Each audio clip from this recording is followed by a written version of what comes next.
It's Friday, you damn degens. We got a little bit of snow on the ground, but we didn't care. We got to sit around yesterday and we watched some of our bets come through for us yesterday. 4-2 yesterday on the show. We did get to see Michigan actually cover and win on the money line as we projected. And then we also talked about the over in that game, Beastie. I know you like that one. That came through for us quite easily as well. So, overall, a pretty decent night. Not something that we can complain about. But what do you think, Beastie? What do you think about all that snow and stuff we get? What did you guys end up with yesterday? A bunch of it?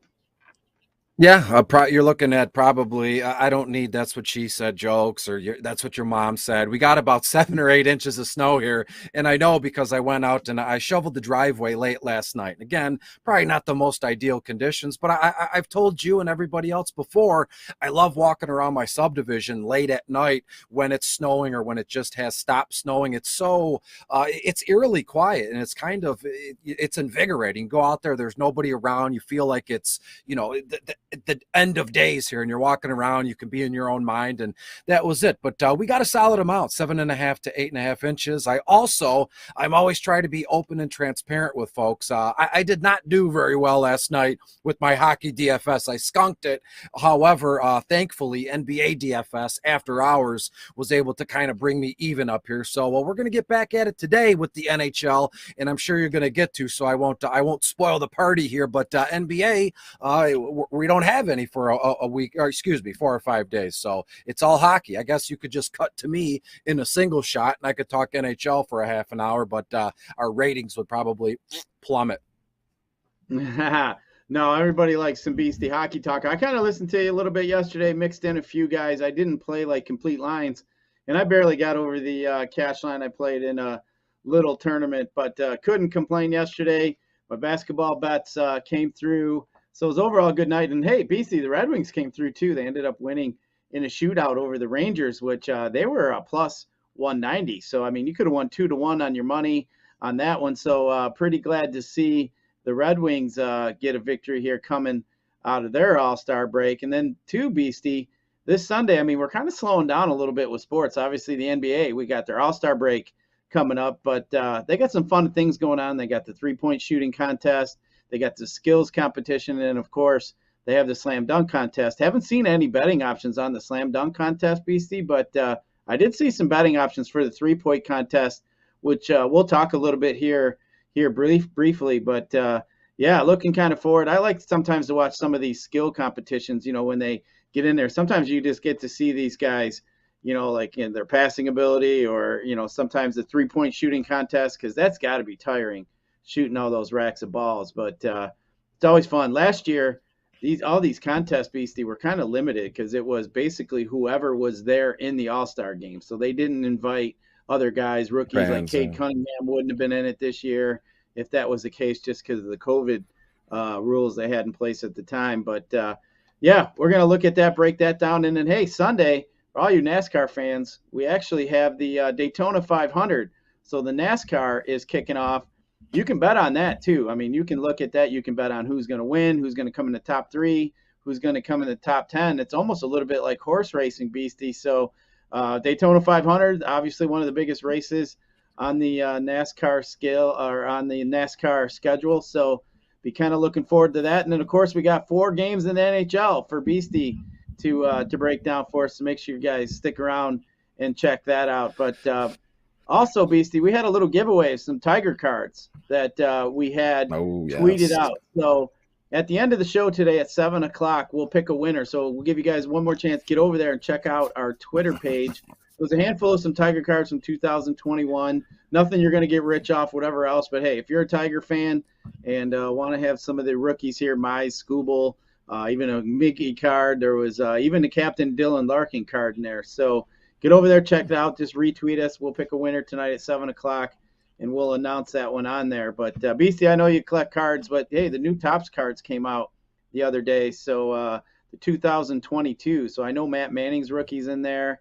The big one would be Wander Franco. But, I'm still a kid at heart, Beastie. I get in there and get after some of them. I already had me a box of the new ones. And, hey, it's a lot of fun. I did pull a Wander. It's just a base Oh. set Wander card. But hey, not complaining. It's always fun to pull the gem of the group, basically. Absolutely. I've made a thing on, as you can see, all the stuff in the office behind me, all the boxes of cards and trinkets. It's all my late father stuff. We collected cards. He collected cards, I should say, his entire life. And when he passed away 4 or 5 years ago, it was given all to me. And I'm still going through stuff. But the last box of cards I opened, I believe it was on 2019 Upper Deck Hockey. I've always been a fan of Upper Deck or even Tops. And when you look at this photo on the bottom there, those Bowman rookie cards or the Topps rookie cards, Matt Manning. I've made a habit of collecting, the Topps rookie autographs, right? And they're I believe they're numbered, right? 1/75, something like that. And sometimes, obviously, I have a stack of those, and maybe I could, take a picture and send it to Easy there behind the glass. If he wants to post it, he can. But I have a lot of the rookie kids autographs, right? And right now, my most prized possession is probably the Scooble autograph, or the Riley Green autograph, or even the dude on first base, Spencer Torkelson. I have that one. I have yet to get a Wander Franco rookie autograph. I've seen those things on social media, at least, which I know is not a big measuring stick for how much that's like going to YouTube or even, eBay and going, yeah, I have this card, and look, if someone has it up for auction for $9,000, eBay doesn't set the market. But to me, that Wander Franco autograph card would be something sweet. I have a stack of some pretty cool Topps rookie cards that are pretty new and pretty decent, but I wouldn't mind that lot of Tiger cards, and even that Larkin in the top of that photo there. So yeah, I'm a big sports card guy still. However, I don't collect as much as I normally have done in the past. Kind of, transition to comic books, but here we are. DFS is probably my guilty pleasure here instead of spending it on sports cards. I know I'm just going on and on here, but I know I would say 4 or 5 years ago, the sports card market, it almost died out. It was almost taken away completely because there was no more interest in it. Sports cards, it's always supply and demand. And as of the last few years, there was no demand. Nobody cared about it. And I happy to say, I believe the sports card collecting world has come back, big time here. So, Topps and Beckett and all those things, they're never going to go away. But to me, sports card is where is step one. It's the foundation of everything I do now in terms of my writing and my broadcasting. My fandom for Detroit sports and everything across the board started, with me as a little boy at card shows with my dad. So I love sports cards. I could talk, cards and rookies and autographs until my face turned blue, which I'm about to do now. So I will then pass it back to you, Scott, like we're on a morning news show. Yeah. Yeah, I mean, hey, those sports cards have been blowing up. It's absolutely crazy. I mean, a couple grand for silly, just, average player, rookie cards, autograph, whatever else. I got a whole bunch of them, whole slew of them. It's a lot of fun just to get in there and just to collect them. But Beastie, usually when I smack it pretty good in DFS, that's something that I'll usually treat myself to, buy me a couple hobby boxes, whatever else, where you're guaranteed to get a rookie card. But anyway, Beastie, we got this NBA like we were talking here. Tomorrow, Saturday show, we'll take a look at the contest that Cade Cunningham's in, the skills competition. But today, let's just take a quick look at this 3-point skills competition. We got a handful of guys. We got old Pister and Luke Kennard here as the favorite. These are right from FanDuel. DraftKings had a little bit different numbers, but not too far off from these. Fred VanVleet from Toronto. He looks like a guy that's very interesting. Trae Young, of course, from Atlanta. I mean, he can get hot. Desmond Bane has been really hot too. Zach LaVine.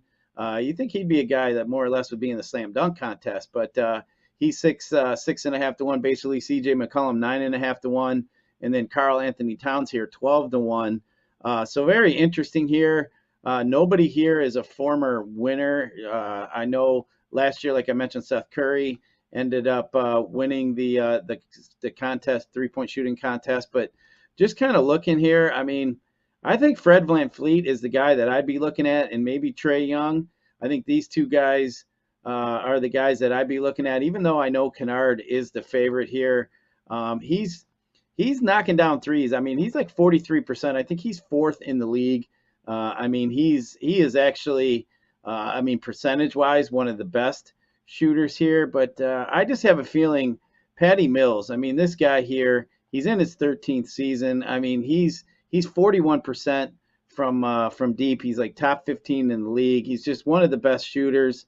I just think he's a guy that won't get too tired as he goes around the rack of balls here. But Beastie, just kind of looking around here, I think I'm going to go with Fred VanVleet or Trae Young are going to be two of the guys I think I'm going to bet on. I mean, each of them are 4-1. If you bet on two of them, if you get it right, you're at least going to double your money. So, Beastie, who do you think?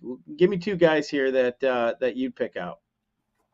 Yeah, I mean, right off the bat on my radar was exactly what you said, Fred VanVleet and Trae Young here, so that's not fun. And to be fair, hopefully I don't offend anybody when I say this. I don't think I've ever heard of Desmond Bane. I don't know what team he plays for. I don't know how old he is. I don't know where he played college. I see Bane, and I think of, we just mentioned comic books, I see Bane, and I think of Batman. So for that fact, why not throw a couple bucks on Desmond Bane? And C.J. McCollum has always been, it's a weird situation when you're always writing and broadcasting and thinking about sports, at least me. I don't know if anybody in the comments will back me up here, but you get you become favorable to other folks. And I've always been a fan of VanVleet, but I've always liked CJ McCollum too when he was in Portland with Lillard and going around there. So I'm pulling for McCollum, but again, from a sports betting perspective and a big DFS guy like me, I'm always predisposed to and looking at the guy with the worst or best odds, however you want to put it, and Karl Anthony Towns,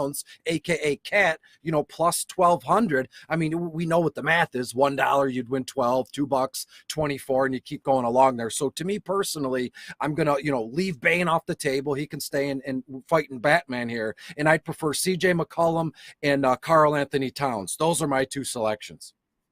Yeah, I mean, well, if any one of those two came through, you'd definitely be pretty happy with that. But hey, I mean, that's what me and Beer talk about. Take some long shots. I mean, that's where half the fun is. I mean, you nail one of those guys there, Beastie, obviously 12-1, 9-1, you'd be doing pretty good. But yeah, I mean, like I said, a lot of fun. We don't have too much to watch this weekend as far as sports, unless you're, interested in these Olympics, which, we kind of talked about, kind of tough to get involved. I know Saturday, Beastie, they do have the semifinals in the men's hockey, but unfortunately the U.S. team and Canada are both out. So I got to assume these ratings are going to be nobody's going to watch that, hockey here in the U.S. with the teams they have. So I don't see myself getting in there all that much and watching that. But Beastie, before we get too far here, I just want to give a shout out to our sponsor of the show, and that is Better Rate Mortgage.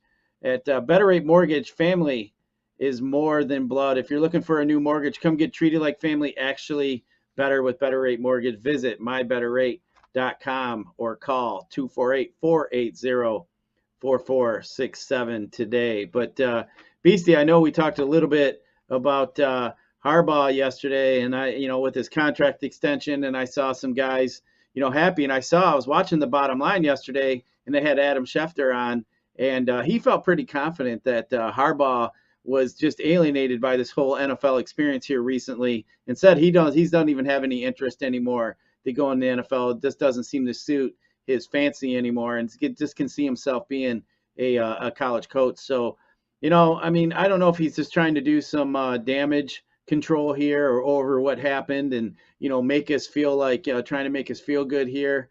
But definitely ran us over the ringer there for a few weeks. But I didn't know if you caught Schefter on with the boys yesterday. But I thought about that a little bit and thought, I wonder if Beastie's hearing this, because I know you lost a little trust with him there over this latest debacle here. But I thought, maybe he did get wasn't real happy with what the NFL was telling him, what they had to offer, and he just ran back home here where he's from. But didn't know if you caught any of that on the Bottom Line yesterday with the boys. And happy birthday, man! Oh, absolutely. Hey, today's 60th birthday. So yeah, let's give Maz a quick shout out too.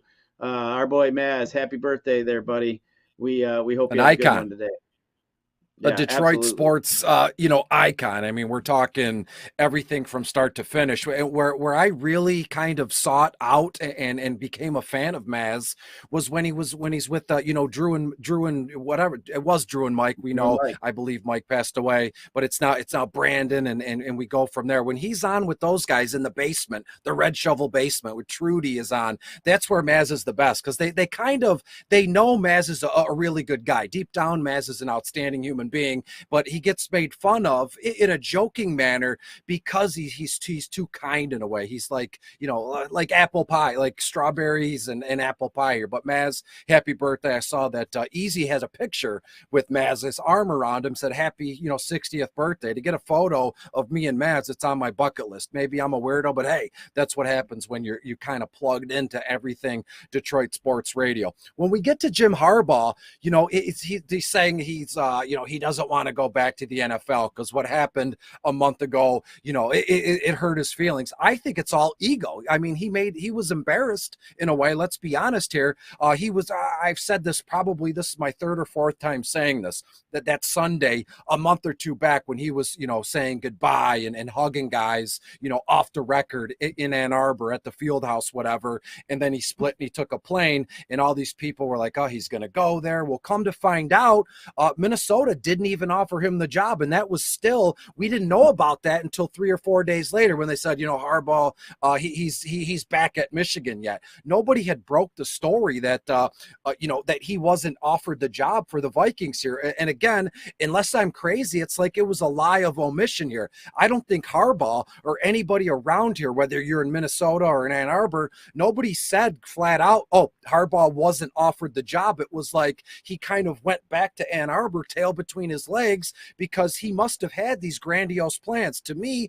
it sounds like Harbaugh in his own head was offered the job, and therefore he tricked all of us. And to be completely honest, I would just assume that Harbaugh was offered the job because he left, he said goodbye, took some stuff with him, and come to find out they never even offered him the job. It was 1 or 2 interviews, and that was it. So now he comes back to Ann Arbor. Here we are. Yeah, he looks like a dummy. It's embarrassing. And again, this was a month ago. It's kind of been breezed over. It's swept under the rug now because again, they offered him the another contract, which was kind of just to put the cherry on top.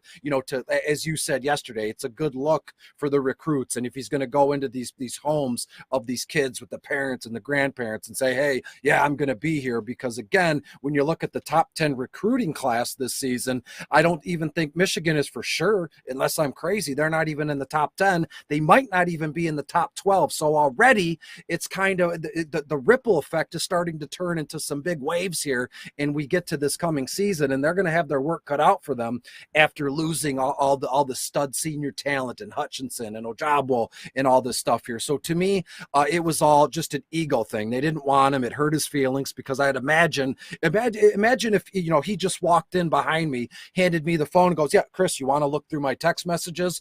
You can look at them. I'm sure he texted his wife, his friends. Oh, we're moving to Minnesota. I'm going to be the new head coach. So I'm telling you, because to be fair with you, whenever something like minuscule happens in my life, I'm going to spin it and say, you know what? It's already happened. You can manifest it however you want to put it. But this is behavioral therapy 101. He wasn't offered the job. He already had it in his back pocket, he thought, and they didn't even offer it. And then now he looks stupid. He's embarrassed. So it was all, an ego thing. So here we go with Jim Harbaugh. I don't want to hate on the guy. I'm a big Michigan fan, but you have to, I don't want to say like I'm some big shot, especially not in any sort of broadcasting, even in Detroit sports radio here, but I don't take any crap. I don't take any shit, excuse my language. And if I see something, I'm going to speak up. I'm going to say, you know what, this doesn't feel right, because again, at the end of the day, it's just my opinion. It's how I feel. And if anybody comes to you and says, nope, you can't feel that way, your opinion is wrong, tell them to screw off. Our feelings and our opinions are basic human emotions here. So to me, if I see something silly, if I think someone's lying, I'm going to say it out loud, within reason. Don't want to hurt someone's feeling. But Jim Harbaugh is a donkey, as Scott always says here. He thought he had the job. He didn't. And here we go. There he is. This is when they called him and go, you know what? They probably didn't even call him. If they didn't offer him the job, he just walked in and out. He interviewed, and that was it. And he made these big plans, and nothing happened. And now he's back here. And this is a big market. Let's be honest. Detroit sports, Michigan, it's a top-notch program. And the guy looks foolish. So to say, you don't want to go back to the NFL, it's all an ego thing. Nobody wants him anyways. He thought he was this big shot, and the offers were going to be coming in. And here we are back at Michigan and doing this and that. So I hate to say it. I said it before. I'll end on this note. I promise here. He used the Michigan football program as kind of a fallback job, right? I'm going to go to Minnesota. I'm going to go to Miami. And worst case scenario, if nobody offers me a job, I already got the head coaching gig at Michigan. And that's not that. I don't like that. That's not right. I don't care if it's Central Michigan, Western Michigan, Oakland University. It's if you're there, you're in it 100%. There's no such thing as a fallback option. You're either in or you're out. And this towing the line 50-50 crap is not good, especially at the University of Michigan. Yeah, I hear you, Beastie. As a fan, I mean, you hate to see that, but I mean, I just think with the world of sports, with all the money and everything, he did come out and say, I'm not going to apologize for exploring an NFL job, but he just didn't handle it right, and that was his thing.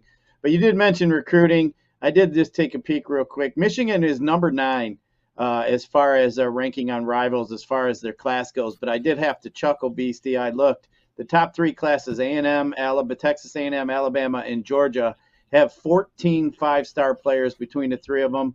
In the top 20 between the other 17 teams, there's only 13. So literally you see how top heavy it is with, some of these best recruits going to the top 3 schools. But either way, yeah, I thought that was interesting, hearing a little bit about Harbaugh. But all this Harbaugh news here, Beastie, makes me want to go visit our other sponsor of the show, and that's the Jars Cannabis Company over there at jarscannabis.com.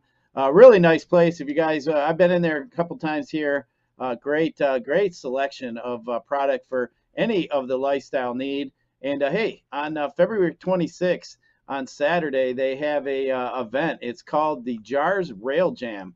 I mean, this thing here looks like it's going to be a lot of fun. They got 3 obstacles out there. They got a pretty nice hill. Looks like this other thing with like a bar, and looks like you skim across it, and got some other stuff going on there. Obviously, not something for my old tired ass. I'd have to have a whole bag of edibles to defend off that pain. But either way, looks like a lot of fun. $1,000 for first, $500 for second, and $250 for third place. But even if you don't want to enter, you can get over there and check it all out and watch everybody give it their best shot at that top prize. So make sure you guys get over there. Just go to the jarscannabis.com website, hit the events tab, and all the info you need is right under there. So looks like a lot of fun. Who knows, BC? I might have to run out there and give that a shot. That would be next Saturday. So you might catch me out there. But yeah, Beastie, we also got some hockey to talk about here today. We got 4 games. You know what now, Beastie? This is the time of the year that hockey shines in the DFS circles. When there's no NBA, this is typically NHL time. This is when the NHL streets, this is when you're getting donkeys like me and everybody else who want to get in your wheelhouse here. So this is the time here. You should be rubbing your hands together, looking for us D-gens that just want a little bit of action in DFS. So we know we got 4 games tonight. We'll I got my pen ready for some of my lines here I'm going to be looking at. But what do you got here for us in the ice tonight? Sure, there we go. And again, anything DFS, I'm not going to sit here and teach a lecture class or anything, but every year in every sport, there's waves and there's windows, right? The first like 2-3 weeks of the NFL season, that's when the pros or even the D-gens, everything is like really watered down. It's kind of easy to hit in a 50-50, or it's pretty easy to get up in the money in a GPP. And this is the weekend that if you're a true blue NHL DFS player, you're going to do well just with a little bit of instruction or a little bit of, not ego, but if you have it in here, you're going to do okay, because a lot of folks are going to water this stuff down. I'm talking the big GPPs, the cash games here. So let's get to it. And I hope to bring you my NHL stuff every day, throughout the weekend or during the NBA All-Star game in its entirety here. But when we look at today's slate, maybe I need to calm down. So you can see my Italian blood is going nuts. I'm always talking that way. Thanks, Mom. But when we look at this one, there's, as you said, there's 4 games, 8 teams. First puck drop is at 7 p.m. in Carolina. Then we get Florida at the Wild at 8 p.m. And boy, oh boy, the Wild look good. They are fast. They have 3 lines that are very effective here. And then at 8:30 in Chicago, the Dallas Stars, head to take on the Blackhawks here. And then the last one here, the LA Kings stay kind of in the same area. They're going right across the border to the Vegas Golden Knights. And that one is at 10 p.m. So you look at this, 7 7, 8, 8:30, and 10. It's broken down as well. I know a lot of folks don't mention this, but I don't know why it's not like they're keeping it a secret here, but Maine is 4 games. The express slate, only 2 games. And then after hours is 2 games. And if I've learned anything, and if I've done a good job at trying to explain my own process to other folks, I'm already all in on the express, 2 games. I'm already all in on the after hours, which is only 2 games. But main slate, let's keep it here. I want to start with Carolina. As I said, Phil goes to Carolina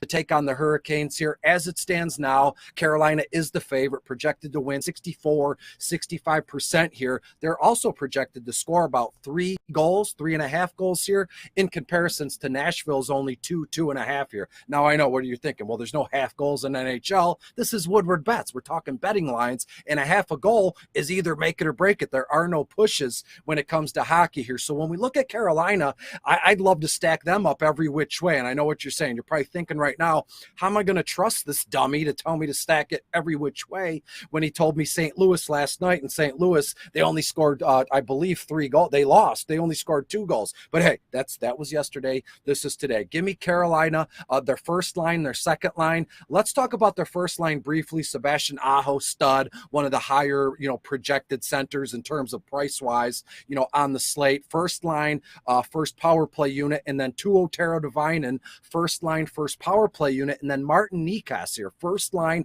second power play unit. So 3 skaters, you're going to get, you're going to get a little taste of the first line, first power play, and just a little dribble of their second power play unit. Very doable. Sebastian Aho, $9,200 on FanDuel, but we can make it happen because Nikas only $4,900 here. Now the next game I want to get. Oh, and by the way, Nashville at Carolina. Let me look at my notes here. This one, I have Carolina winning about 4-3, so very stackable even on the Nashville side, which I love their second line. Ryan Johansson, Luke Kunin, and even a little bit of Mikkel Granlund here. Roman Josi, the most expensive defenseman tonight, but he does it all. You know what you're going to get with him. When we go to 8 o'clock, and again, I'm not going to run down every game because we would be here forever, but Carolina and Florida, Minnesota. These 3 teams, I want all of it here with this one. Florida is going to Minnesota to take on the Wild here. Minnesota's giving Florida a goal and a half here. Might be a little too much here, but when we get into it, Minnesota projected to win about 47% here. So that tells you that Florida is the favorite in this one, which is wild to me because Minnesota, they've gone on a complete tear. We're looking at 7 goals, 6 goals, 5 goals. I mean, they are fast, they're big, led by Ryan Hartman, Matt Zuccarello, Kevin Fiala, and even Kirill Kaprizov. This kid is a stud, and when you pair him with Ryan Hartman, both on the first line, Kaprizov on the first power play unit, and then Hartman, their second power play unit here. Hartman, $6,000 on FanDuel, Kirill, $8,400 on FanDuel, and then Matt Zuccarello. We know where he came from, the New York Rangers, and this first line is unbelievable here, but I want to lay focus briefly on the Florida Panthers here. Again, I said I'd want to stock, Carolina every which way, in Florida as well. I have my notes here. I could take a screenshot of it. I've literally booked every combo I can right now between Carolina 1, Carolina 2, Florida 1, Florida 2. I've even stacking Florida's third line with Carolina's third line. You're going to want Carolina in Florida tonight. Briefly, their first line, Alexander Barkov, Anthony Duclair, and Carter Verhaeghe, all reasonably priced. Barkov, almost $9,000 on FanDuel, but Duclair and Carter Verhaeghe, both under $6,000. So to me, you can get a nice little line here with Florida 1 stacks and fits beautifully with Carolina 2 and vice versa here. One more thing I want to mention when we look at Dallas, Chicago, LA, and Vegas here. Of those last 4 teams here, I would prefer the Los Angeles, I would prefer LA, and I'll tell you why here. Los Angeles Kings head to Vegas. LA's getting a goal and a half in this one, and the money line too, LA is plus 140. So if you can stack Carolina and Florida every which way, and then in some sort of parlay, you can kind of put in LA to win outright on the money line. Or if you want to get wild, which I do, a 60-minute final score parlay here. I have the Vegas Golden Knights losing 3-2 to LA here. So that's how I'm looking. That's how it's looking for me, and I'm damn excited about it, as you can tell. I went on, my hands never suppressed, and here we go. That's me. Gold watch, Rolly, as they call it, and the kids do this. the gold chain, and boom, we're off and running. Florida, Carolina, little taste of Minnesota, and then go in and bet on the Kings money line in this one. The pimp dog Beastie there with the gold chain and the watch and the rings. Hell yeah, that looks like, man, Beastie is definitely pimping it there. But Beastie, hey, we're getting to that time of the show here. We're let's going to put up some best bets here. We've been pretty hot here recently this week, but let's give the people a couple bets. I know you're excited about a few hockey games, but break it down real quick for us and give us what you got for the best bets of the night. Yeah, absolutely. I got it on a sticky note here. It's pretty easy peasy. So I just got done saying I have the LA Kings to win tonight in Vegas, about 3-2, however, which way you want to do it. But LA, the money line is only plus 140, so money to be made. Carolina Hurricanes, as I said, they're hosting the Nashville Predators. I think Carolina wins 4-3, 5-3, something along those lines. So give me Carolina money line minus $1.15 here, and then Florida, Minnesota. I love this game so much, almost as much as Carolina here. Give me the over 6.5 goals. The Kings plus 140, Carolina minus $1.15, and give me the over 6.5 goals with Florida and Minnesota tonight, Scott. Sounds like a lot of fun. So I got a couple of the games tonight that I like, and both are in the college basketball. So let's get the attention of the Woodward Sports' own Neil Rule. Mr. Neil, we're going to roll with you guys tonight. We are going with the Oakland Grizzlies tonight. Obviously, they have been playing pretty well. They got Wright State. They are -4 here tonight. I am going with the Golden Grizzlies tonight. They are 15-3 against their spread in their last 18 games as a home favorite. They are 5-1 in their last 6 games following against the spread win. So I'm going to be looking at Oakland tonight over Wright State. My second game that I am looking at is going to be the Northern Kentucky. We're going to stay in the Horizon League. We're going to look at Northern Kentucky playing against our own Detroit Mercy here. I just think Detroit has struggled. Northern Kentucky 9-1 against their spread in the last 10 games. So I'm going to go with the Northern Kentucky Norse here. I don't even know what a Norse is, but either way, that is one. If somebody asked me a college name, I would not have got that one right. And generally, I would have said that I pretty much know them all. But either way, the Detroit Mercy 10-13 so far on the season on record. Northern Kentucky 15-10. But either way, -1 here for Detroit. I'm going to be looking at Northern Kentucky. But again, Oakland Golden Grizzlies for Mr. Neal, and then we're going to have the against the Detroit Mercy, Northern Kentucky Norse, whatever Norse is. If anybody knows in the chat, have at it. I'd be surprised if anybody knows. But either way, Beastie, that is going to do it here for today's show. Yeah, Mr. Harbaugh there blowing out his wind and his frustration there. But either way, Beastie, we're going to be back tomorrow with a Saturday show. Make sure you check that out Saturday morning. We appreciate everybody listening. Make sure you guys hit that like button, that subscribe button on YouTube. But for Beastie, for our boy Easy behind the glass, I am Scott. We appreciate you guys listening, and we're going to catch you guys tomorrow.